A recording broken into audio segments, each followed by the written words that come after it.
Islamic short status کو subscribe کریں، like کریں، کمنٹ کریں اور شیئر کریں۔ بیل آئیکن کو دبانا مت بھولیں۔ مکہ کے گرد و نواح میں خزاعہ اور بنو بکر دو قبیلے تھے۔ ان کی آپس میں بڑی پرانی عداوت تھی۔ حدیبیہ میں جب مسلمانوں اور قریش کی صلح ہو گئی اور 10 سال تک عدم جارحیت کا معاہدہ ہو گیا تو یہ دونوں قبیلے اس طرح اس معاہدے کے فریق بن گئے کہ قبیلہ خزاعہ نے مسلمانوں کا اور قبیلہ بنو بکر نے قریش کا اتحادی بننے کا اعلان کر دیا۔ معاہدہ جو تاریخ میں صلح حدیبیہ کے نام سے مشہور ہوا، بنو خزاعہ اور بنو بکر کے لیے یوں فائدہ مند ثابت ہوا کہ دونوں قبیلوں کے آئے دن کی لڑائیاں بند ہو گئیں۔ اچانک یوں ہوا کہ بنو بکر نے ایک رات خزاعہ کی ایک بستی پر حملہ کر دیا۔ یہ کوئی بھی نہ جان سکا کہ بنو بکر نے معاہدہ کیوں توڑا۔ ایک روایت ہے کہ اس کے پیچھے ہند کا ہاتھ تھا۔ خزاعہ چونکہ مسلمانوں کے اتحادی تھے، اس لیے ہند نے اس توقع پر خزاعہ پر بنو بکر سے حملہ کروایا تھا کہ بنو خزاعہ مسلمانوں سے مدد مانگیں گے اور مسلمان ان کی مدد کو ضرور آئیں گے، اور وہ جب بنو بکر پر حملہ کریں گے تو قریش مسلمانوں پر حملہ کر دیں گے۔ ایک اور روایت یہ ہے کہ یہ غسانی عیسائیوں اور یہودیوں کی سازش تھی۔ انہوں نے سوچا تھا کہ قریش اور مسلمانوں کے اتحادیوں کو آپس میں لڑا دیا جائے تو قریش اور مسلمانوں کے درمیان لڑائی ہو جائے گی۔ بنو بکر خزاعہ کے مقابلے میں طاقتور قبیلہ تھا۔ غسانیوں اور یہودیوں نے بنو بکر کی ایک لڑکی اغوا کر کے قبیلہ خزاعہ کی ایک بستی میں پہنچا دی اور بنو بکر کے سرداروں سے کہا کہ بنو خزاعہ نے ان کی لڑکی کو اغوا کر لیا ہے۔ بنو بکر نے جاسوسی کی اور پتہ چلا کہ ان کی لڑکی واقعی خزاعہ کی ایک بستی میں ہے۔ ہند نے اپنے خاوند ابو سفیان کو بتائے بغیر قریش کے کچھ آدمی بنو بکر کو دے دیے۔ ان میں قریش کے مشہور سالار اکرمہ اور صفوان بھی تھے۔ چونکہ حملہ رات کو کیا گیا اس لیے خزاعہ کے 20 آدمی مارے گئے۔ یہ راز ہر کسی کو معلوم ہو گیا کہ بنو بکر کے حملے میں قریش کے آدمی مدد کے لیے گئے تھے۔ خزاعہ کا سردار اپنے ساتھ 2-3 آدمی لے کر مدینے چلا گیا۔ خزاعہ غیر مسلم قبیلہ تھا۔ خزاعہ کے یہ آدمی حضور صلی اللہ علیہ وسلم کے پاس پہنچے اور آپ علیہ السلام کو بتایا کہ بنو بکر نے قریش کی پشت پناہی سے حملہ کیا اور قریش کے کچھ جنگجو بھی اس حملے میں شریک تھے۔ خزاعہ کے ایلچی نے حضور صلی اللہ علیہ وسلم کو بتایا کہ اکرمہ اور صفوان بھی اس حملے میں شامل تھے۔ رسول اکرم صلی اللہ علیہ وسلم غصے میں آ گئے۔ یہ معاہدے کی خلاف ورزی تھی۔ آپ علیہ السلام نے مجاہدین کو تیاری کا حکم دے دیا۔ مورخ لکھتے ہیں کہ رسول اللہ صلی اللہ علیہ وسلم کا رد عمل بڑا ہی شدید تھا۔ اگر معاملہ صرف بنو بکر اور خزاعہ کی آپس میں لڑائی کا ہوتا تو آپ علیہ السلام شاید کچھ اور فیصلہ کرتے، لیکن بنو بکر کے حملے میں قریش کے نامی گرامی سالار اکرمہ اور صفوان بھی شامل تھے۔ اس لیے آپ علیہ السلام نے فرمایا کہ معاہدے کی خلاف ورزی کی ذمہ داری اہل قریش پر عائد ہوتی ہے۔ مدینے کی گلیوں اور گھروں میں آوازیں سنائی دینے لگی، ابو سفیان نے صلح حدیبیہ کی خلاف ورزی کی ہے، رسول اللہ صلی اللہ علیہ وسلم کے حکم پر ہم مکے کی اینٹ سے اینٹ بجا دیں گے، اب قریش کو ہم اپنے قدموں میں بٹھا کر دم لیں گے۔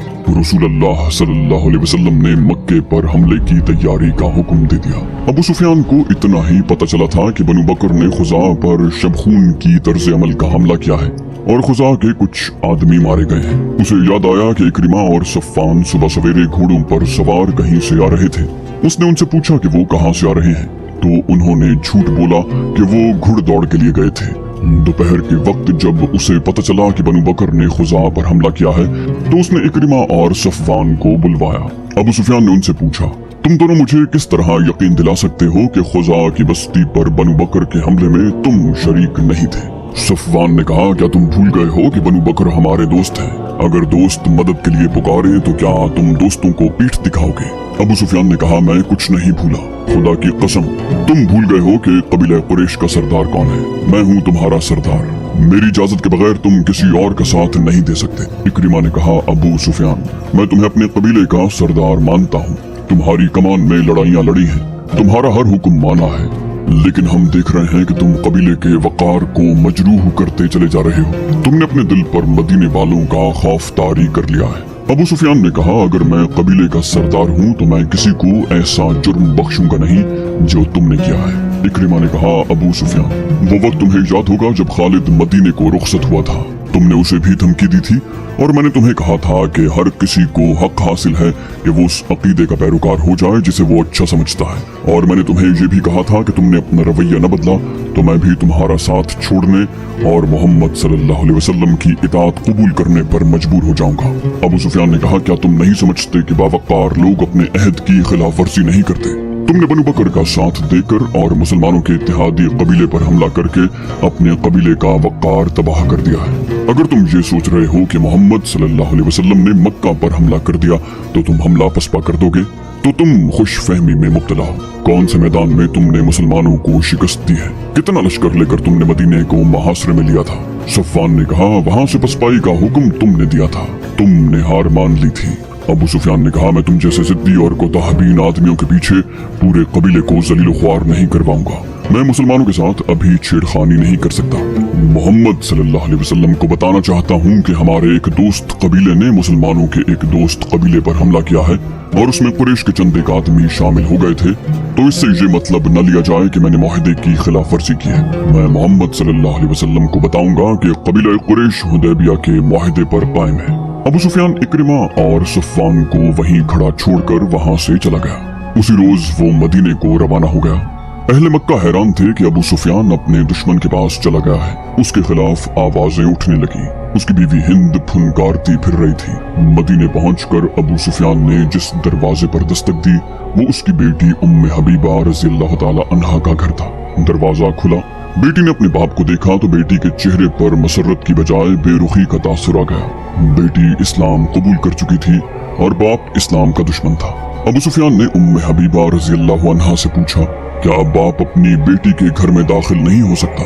उम्मे हबीबा रज़ियल्लाहु अन्हा ने कहा, अगर वो बाप सच्चा मजहब कबूल कर ले जो उसकी बेटी ने कबूल किया है तो बेटी बाप की राह में आंखें बिछाएगी। अबू सुफियान ने कहा, बेटी मैं परेशानी के आलम में आया हूँ, मैं दोस्ती का पैगाम लेकर आया हूँ। उम्मे हबीबा रज़ियल्लाहु अन्हा ने कहा, बेटी क्या कर सकती है, आप रसूल खुदा सल्लल्लाहु अलैहि वसल्लम के पास जाएं।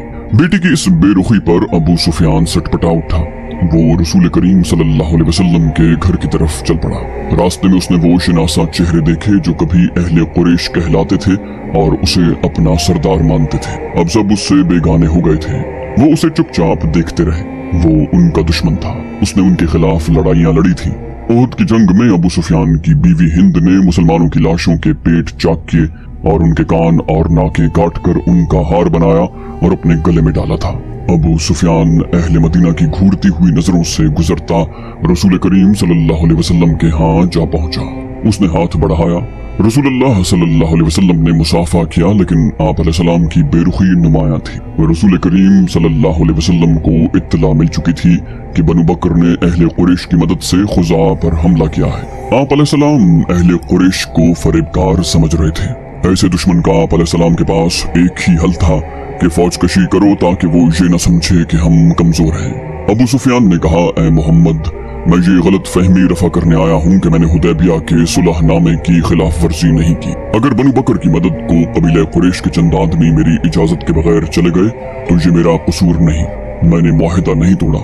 अगर तुम चाहते हो तो मैं मुआहिदे की तजदीद के लिए तैयार हूँ। मौरखीन इब्ने हिशाम और मगाजी की तहरीरों से पता मिलता है कि रसूल अकरम सल्लल्लाहु अलैहि वसल्लम ने न उसकी तरफ देखा न उससे कोई बात की। रसूल करीम सल्लल्लाहु अलैहि वसल्लम की खामोशी ने अबू सुफियान पर खौफ तारी कर दिया। वो वहां से उठाया और अबू बकर रज़ियल्लाहु अन्हु से जा मिला। अबू सुफियान ने अबू बकर रज़ियल्लाहु अन्हु से कहा, मोहम्मद मेरी कोई बात सुनने पर आमादा नहीं। तुम हम में से हो अबू बकर, खुदा की कसम हम घर आए मेहमान के साथ ऐसा सलूक नहीं किया करते कि उसकी बात भी न सुने। मैं दोस्ती का पैगाम लेकर आया हूँ। अबू बकर रज़ियल्लाहु अन्हु ने कहा, अगर मोहम्मद ने जो अल्लाह के रसूल सल्लल्लाहु अलैहि वसल्लम हैं तुम्हारी बात नहीं सुनी तो हम तुम्हारी किसी बात का जवाब नहीं दे सकते। हम उस मेहमान की बात सुना करते हैं जो हमारी बात सुनता है। क्या तुमने मोहम्मद सल्लल्लाहु अलैहि वसल्लम की बात सुनी है कि वो अल्लाह के भेजे हुए रसूल हैं? क्या तुमने अल्लाह के रसूल की ये बात नहीं सुनी कि अल्लाह एक है और उसके सिवा कोई माबूद नहीं? और अगर सुनी थी तो तुम रसूलुल्लाह सल्लल्लाहु अलैहि वसल्लम के दुश्मन क्यों हो गए? अबू सुफियान ने इल्तिजा की, क्या तुम मेरी कोई मदद नहीं करोगे अबू बकर? अबू बकर रज़ियल्लाहु अन्हु ने कहा, नहीं, हम अपने रसूल के हुक्म के पाबंद हैं। अबू सुफियान मायूसी के आलम में सर झुकाए हुए चला गया और किसी से हजरत उमर रजी अल्लाह अन्हु का घर पूछकर उनके सामने जा बैठा। उमर रजी अल्लाह अन्हु ने कहा, इस्लाम के सबसे बड़े दुश्मन को मदीने में देखकर मुझे हैरत हुई है। खुदा की कसम, तुम इस्लाम कबूल करने वालों में से नहीं।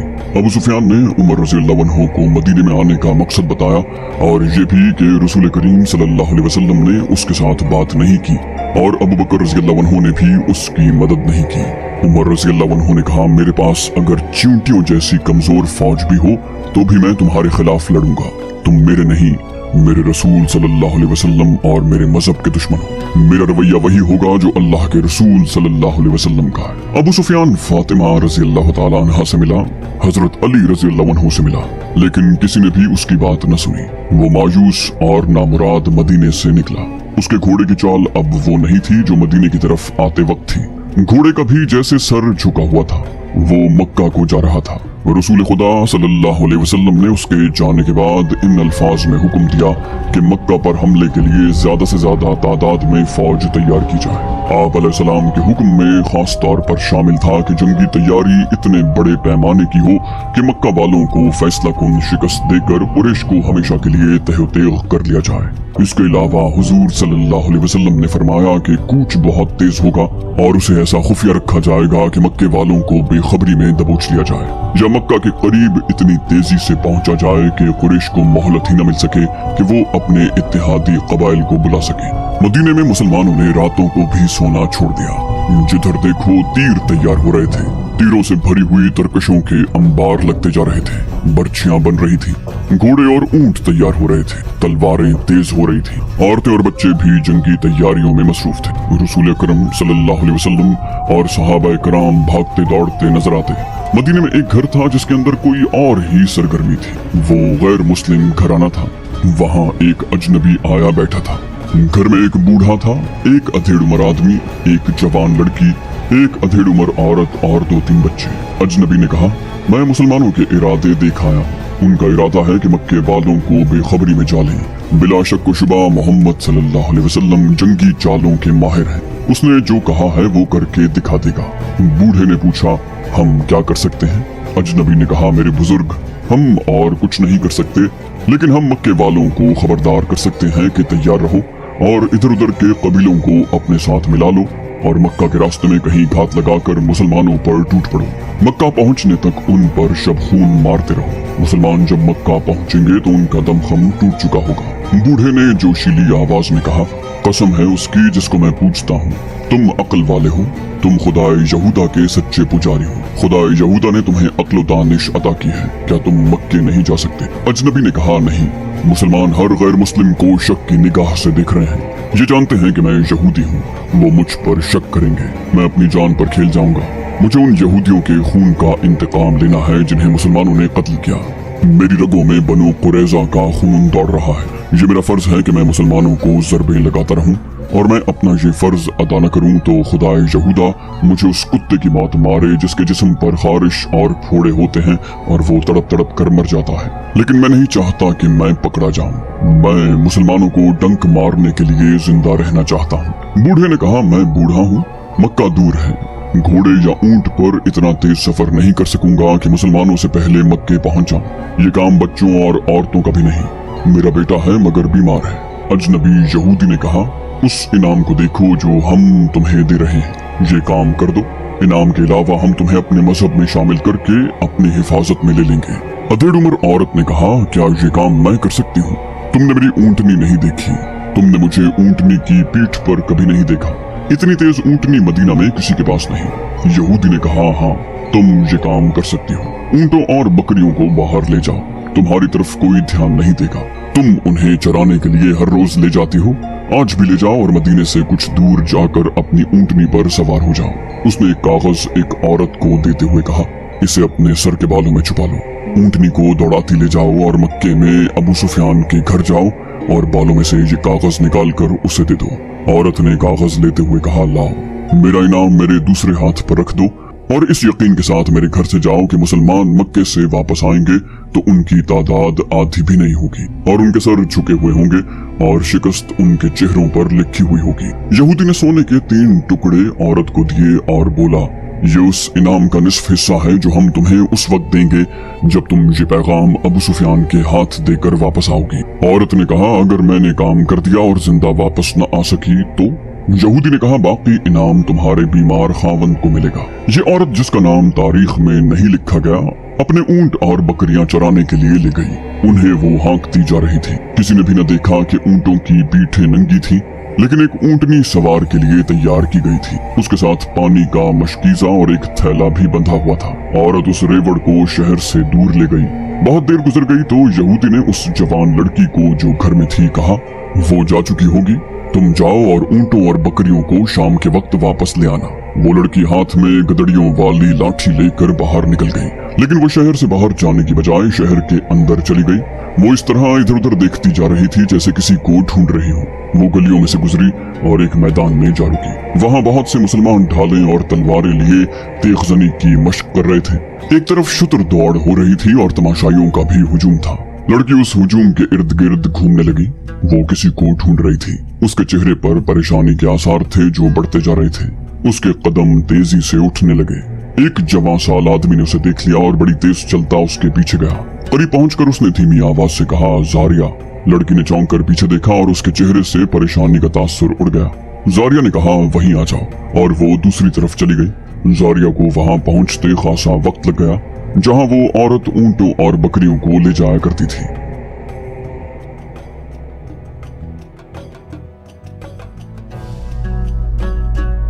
ऊंट और बकरियां वहीं थी। वो औरत और उसकी ऊंटनी वहां नहीं थी। जारिया वहां इस अंदाज से बैठ गई जैसे बकरियां चराने आई हो। वो बार बार उठती और शहर की तरफ देखती। उसे अपनी तरफ कोई आता नजर न आया। वो एक बार फिर परेशान होने लगी। सूरज डूबने के लिए उफक की तरफ जा रहा था जब वो आता दिखाई दिया। जारिया ने सुकून की आह भरी और बैठ गई। जारिया ने उसे अपने पास बिठाकर कहा, ओ उबैद, तुम इतनी देर से क्यों आए हो? मैं परेशान हो रही हूँ। उबैद ने कहा, क्या मैंने तुम्हें परेशानी का इलाज बताया नहीं? मेरे मजहब में आ जाओ और तुम्हारी परेशानी खत्म हो जाएगी। जब तक तुम इस्लाम कबूल नहीं करती मैं तुम्हें अपनी बीवी नहीं बना सकता। जारिया ने कहा, ये बातें फिर कर लेंगे, लेकिन आज मेरे दिल पर बड़ा बोझ है। उबैद ने पूछा, कैसा बोझ? जारिया ने कहा, मुसलमान मक्के पर हमला करने जा रहे हैं। तुम न जाओ उबैद, तुम्हें अपने मजहब की कसम है कि न जाना, कहीं ऐसा न हो। उबैद ने कहा, मक्का वालों में इतनी जान नहीं रही कि हमारे मुकाबले में जम सके, लेकिन जारिया उनमें जान हो न हो, मुझे अगर मेरे रसूल अल्लाह सल्लल्लाहु अलैहि वसल्लम आग में कूद जाने का हुक्म दें तो मैं आप अलैहिस्सलाम का हुक्म मानूंगा। दिल पर बोझ न डालो जारिया, हमारा हमला ऐसा होगा कि उन्हें उस वक्त हमारी खबर होगी जब हमारी तलवारें उनके सरों पर चमक रही होंगी। वो बोली, ऐसा नहीं होगा उबैद, ऐसा नहीं होगा। वो घात में बैठे होंगे। आज रात के पिछले पहर या कल सुबह अबू सुफियान को पैगाम मिल जाएगा कि मुसलमान तुम्हें बेखबरी में दबोचने के लिए आ रहे हैं। तुम न जाना उबैद, कुरैश और उनके दोस्त कबीले तैयार होंगे। उबैद ने बिदक कर पूछा, क्या कह रही हो तुम? अबू सुफियान को किसने पैगाम भेजा है? जारिया ने कहा, एक यहूदी ने, और पैगाम मेरे बड़े भाई की बीवी लेकर गई है। मेरी मोहब्बत का अंदाजा करो उबैद, मैंने तुम्हें वो राज दे दिया है जो मैं नहीं देना चाहती थी। ये सिर्फ इसलिए दिया है कि तुम किसी बहाने रुक जाओ। कुरैश और दूसरे कबीले मुसलमानों का खून करेंगे कि कोई किस्मत वाला मुसलमान जिंदा वापस आएगा। उबैद ने उससे पूछ लिया कि उसके भाई की बीवी किस तरह और किस वक्त रवाना हुई है। उबैद उठ खड़ा हुआ और जारिया जैसी हसीन और नौजवान लड़की और उसकी वालिहाना मोहब्बत को नजरअंदाज करके शहर की तरफ दौड़ पड़ा। उसे जारिया की आवाजें सुनाई देती रही, रुक जाओ उबैद, रुक जाओ। लेकिन उबैद उसकी नजरों से ओझल हो गया। रसूल करीम सल्लल्लाहु अलैहि वसल्लम को पूरी तफसील से बताया गया कि एक औरत बड़ी तेज रफ्तार ऊंटनी पर अबू सुफियान के नाम पैगाम अपने बालों में छुपा कर ले गए हैं। उसे अभी रास्ते में होना चाहिए था। रसूलुल्लाह सल्लल्लाहु अलैहि वसल्लम ने उसी वक्त हजरत अली रज़ी अल्लाहु अन्हु और हजरत जुबैर रज़ी अल्लाहु अन्हु को बुलाकर उस औरत की और उसकी ऊंटनी की निशानियां बताई और उन्हें उस औरत को रास्ते में पकड़ने के लिए भेज दिया। हजरत अली और हजरत जुबैर के घोड़े अरबी नस्ल के थे और उन्होंने उसी वक्त घोड़े तैयार किए और एड़े लगा दी। उस वक्त सूरज गुरूब हो रहा था। दोनों शहसवार मदीने से दूर निकल गए तो सूरज गुरूब हो गया।